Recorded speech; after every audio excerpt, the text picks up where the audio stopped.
नाना जे मी bill paid केलंय ते बिल मी काउंटरला पेड नाही केलं.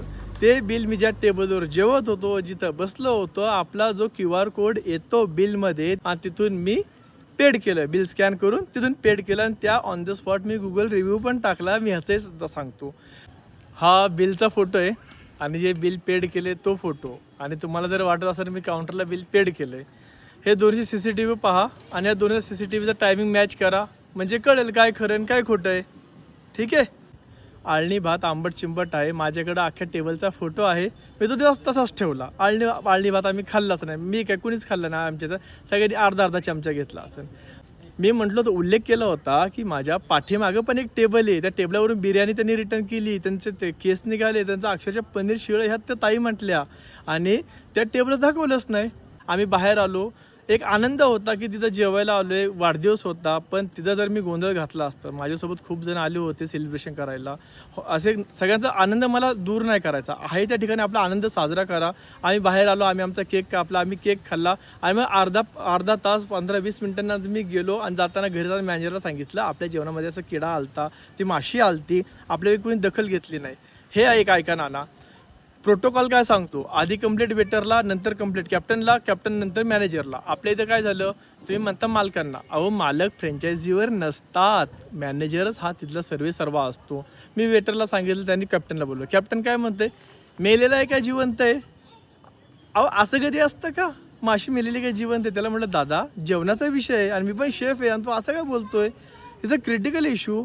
आणि पाठीमागचे दादा म्हटले पहा ना आमचं जरा बिर्याणीचा वास येतोय. हे फूड पॉयझनिंगचं खूप मोठं कारण असतं.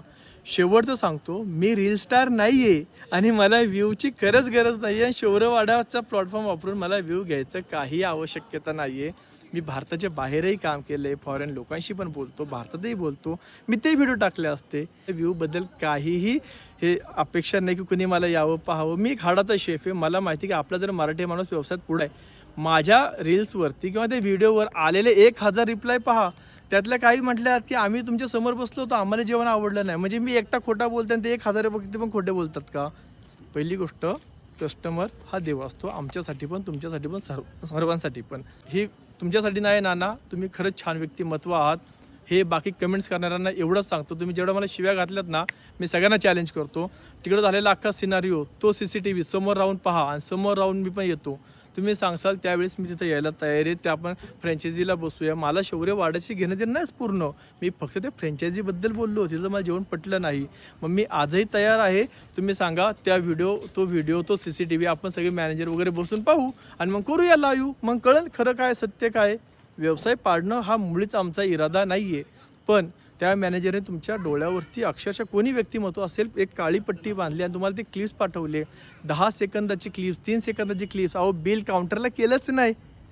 असं कसं म्हणताय बिल केलं? आणि काउंटरला सांगायला गेलो येताना तिथे मला एक कॅप्टन भेटला. तोही म्हटलं काय झालं? त्याला मी सांगितलं असंच झालं, पण जाऊ दे आता माझं मन उडालं.